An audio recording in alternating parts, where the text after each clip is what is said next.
So we're going to get started with what's your name, how old are you, and where are you from? Sherry Ann Rayburn. I'll be 82 in August, and I'm from Bonne Terre, Missouri. Great. And how did you become an Elvis fan? I was 13 when he first started singing, and I've been one ever since. Okay, great. And what was it like, seeing Elvis come out on the scene and, start just being, was he just unlike anybody else, or what was No, it like? What drew you to him? I don't know. He was just different, and I just loved his singing. And I did get to go see his first movie at the show, which was Love Me Tender. Mm-hmm. And I've just been a fan ever since heard him. I never seen him other than if we went to the store or something. I seen an album, and I was always wanting stuff, and I had stuff, but things didn't work out, and so I didn't get to keep very many things from my childhood. Mm-hmm. But I've been collecting it since I was in my probably 20s and 30s. Okay. And so he came on the scene and he changed the world. Yes. He was but like, did you know that at the time? I felt like he was going to change things. There were so many people criticized him and called him Elvis the Pelvis, and I hated that. Mm-hmm. And I just loved him from the beginning. Yeah. And do you remember where you were when you heard he had passed? Yeah, I was driving to DeSoto, Missouri to get groceries, and I had to pull over on the shoulder of the road because I was bawling. Mm-hmm. Yeah. And so what did that feel like as a nation? Like, did you feel like it was... Oh, I wanted to go down there, but he's my ex-husband now, but he wouldn't let me go or wouldn't take me, and I remember wanting to go to a concert, and he wouldn't take me to that when it was in St. Louis, close, Yeah, yeah. But I never got to do either one of those things, but I just felt like music was over now unless they would keep playing these music, which they did. Mm-hmm. Yeah. And have you been surprised that he has continued on and still been so popular, even almost 50 years after his death? I'm not surprised at all. Really? I knew he would be. Yeah.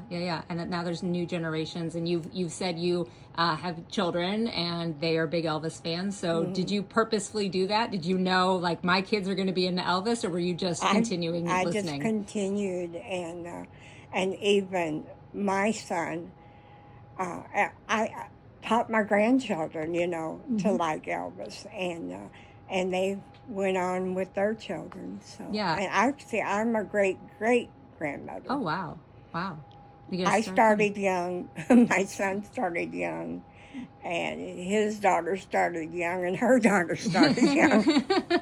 You got to pass it on, though. Yeah. You got to pass it on. So you've been able to go to Graceland a couple times. So what was it like when did you go to Graceland for the first time? The first time was in 1983. Okay, so right after it opened. And then I was with my ex-husband then, and it was our 25th anniversary. Okay. And we went down there. Okay, and what was it like to walk into his home and, go through the meditation garden? Breathtaking. Yeah. Did you feel his presence there? Yes. Yeah. It's such a unique spot to go. Because they're always playing his music while you're there, Yeah. And do you remember, like, walking past his grave or any of that stuff? And what was that like? I cried. Yeah. To finally be around him, after all those years of not being And I able never got to see him in real life. Yeah. And I hate that. Yeah. But you're like the new fans now who never got to see him or will ever get to see him. And, we still love him just as much as any of the fans that did get to see him. So, yeah. So today you're still an Elvis fan. Of course. And I loved when we walked in here, you were watching an Elvis concert. So what do you do today to continue to keep his legacy alive? Just looking at his pictures and all the specials I can find on TV, and I watch his movies over and over. Yeah. And also, I just keep music going all the time, and I'm always thinking about him like I do my husband. You know, But you did tell a funny story about your husband saying he he'd could be be your new. my Elvis. Yeah, and what was your response to him? I said, "We'll see." Can't replace Elvis. There's no No. replacing Elvis. So, what do you think is the most important thing that non-Elvis fans should know about Elvis? That he was a good Christian boy.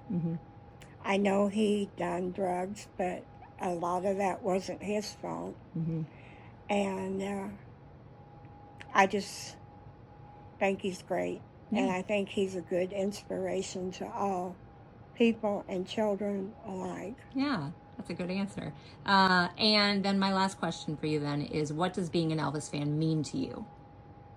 Means everything to me. I wish I could have been a real Elvis fan.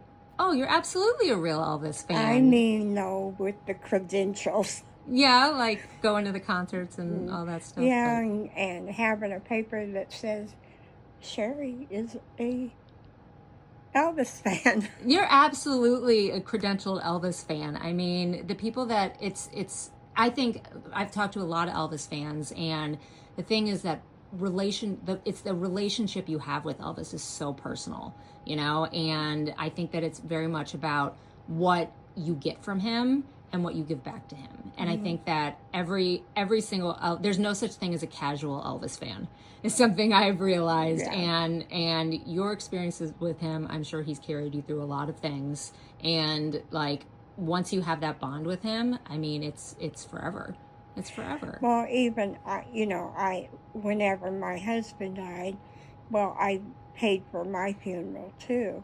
And 3 of the songs that's going to be sung at my funeral is Love Me Tender, which was my favorite song when he was young, and then Amazing Grace and Peace in the Valley is going to be sung at my funeral. Those are beautiful. And by Elvis. Yes, of course, of course. Well, I thank you so much for letting us come into your home and to talk to us. I mean, you are a true Elvis fan. It doesn't matter if you saw him or not. It's the love you have in your heart for him and the positivity that you bring. I mean, the thing about Elvis is that he was such a generous person, and I think that reflects on Elvis fans. We tend to strive to be like him, and so if you're living the spirit of Elvis, you are a true Elvis fan. So thank you so much for talking to me today. Thank you, Diane.